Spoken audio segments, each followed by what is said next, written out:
Kilas balik, Lee Min-soo sangat menggemari Sok-ju. Bahkan ia menonton wawancara mata kuliahnya.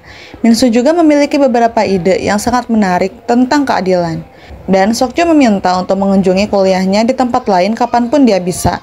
Min-soo cukup pintar, tapi tentu saja cemburu dengan waktu yang dihabiskan Sok-ju bersama putrinya, Nare, dan anjing mereka. Suatu hari, dia menculik anjing itu dan membunuhnya. Namun, sang profesor tidak tahu bahwa Fluffy telah mati, dan dia hanya mengira anjing itu hilang. Seseorang pernah melihat bahwa mereka telah melihat Min-soo dengan anjing itu. Jadi dia bertanya kepada remaja itu, yang pada gilirannya meminta profesor untuk memeriksa CCTV-nya.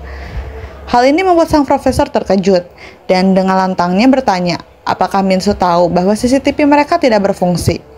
Bertahun-tahun kemudian di masa sekarang, Kwon Sok-ju menyadari bahwa aneh jika Min-soo bertanya kepada profesor tentang bagaimana dia bisa melakukan sesuatu daripada mengapa. Namun, setelah interaksi ini, kami mendapatkan kejelasan tentang peran Woo-taek dalam kehidupan Min-soo. Seluruh tujuannya adalah untuk menjadi perisai bagi Min-soo. Apapun yang dilakukan Min-soo, Woo-taek selalu disalahkan. Min-soo menculik Nare dengan bantuan Woo-taek dan dia disekap oleh mereka selama beberapa hari dan kemudian mayatnya muncul. Sok-ju adalah tersangka utama karena seseorang mengatakan bahwa dia adalah orang yang terakhir kali terlihat bersama Nare saat menjemputnya dari sekolah. Itu adalah kesimpulan yang mutlak dan jelas-jelas dilakukan oleh Min Yong yang berusaha melindungi putranya. Rumor juga menyebar bahwa Sok-ju bertindak sebagai pemangsa terhadap murid-muridnya. Seluruh citranya difitnah dan dia digambarkan sebagai ancaman bagi masyarakat yang mampu melecehkan dan membunuh putrinya sendiri. Di sisi lain, Mu-chan adalah satu-satunya orang yang mempercayai Sok-ju.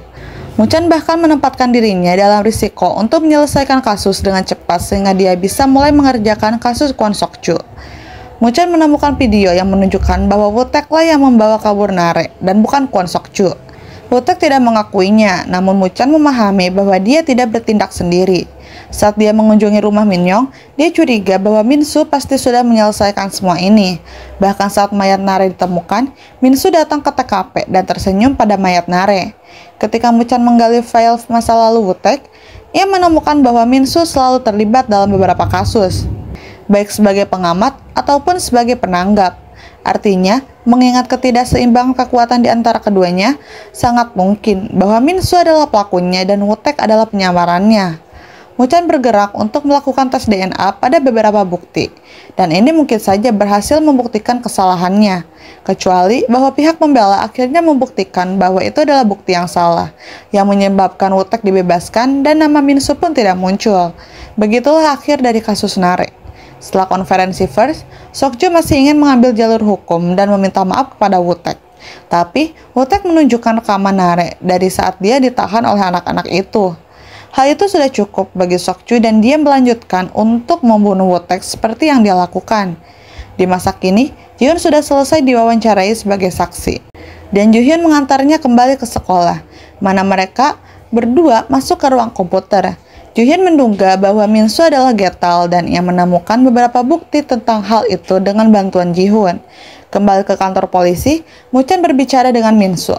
Tidak ada yang bisa mereka bicarakan, kecuali bayang-bayangan kondisinya, dan Min-soo tetap bungkam tentang apa yang telah terjadi. Sok-ju dan Mu-chan berbicara tentang bagaimana kemungkinan besar Min-soo adalah Getal. Dia telah menjadi penggemar Sok-ju sejak awal, dan dia selalu ingin membunuh orang sebanyak mungkin.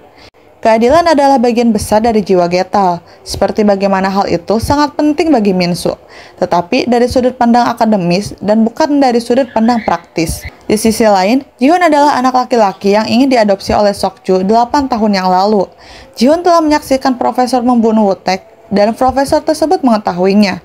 Mungkin ini adalah masa lalu Ji-hyun, rasa bersalahnya atas kematian Nare, karena dia tidak menemuinya tepat waktu di hari dia menghilang.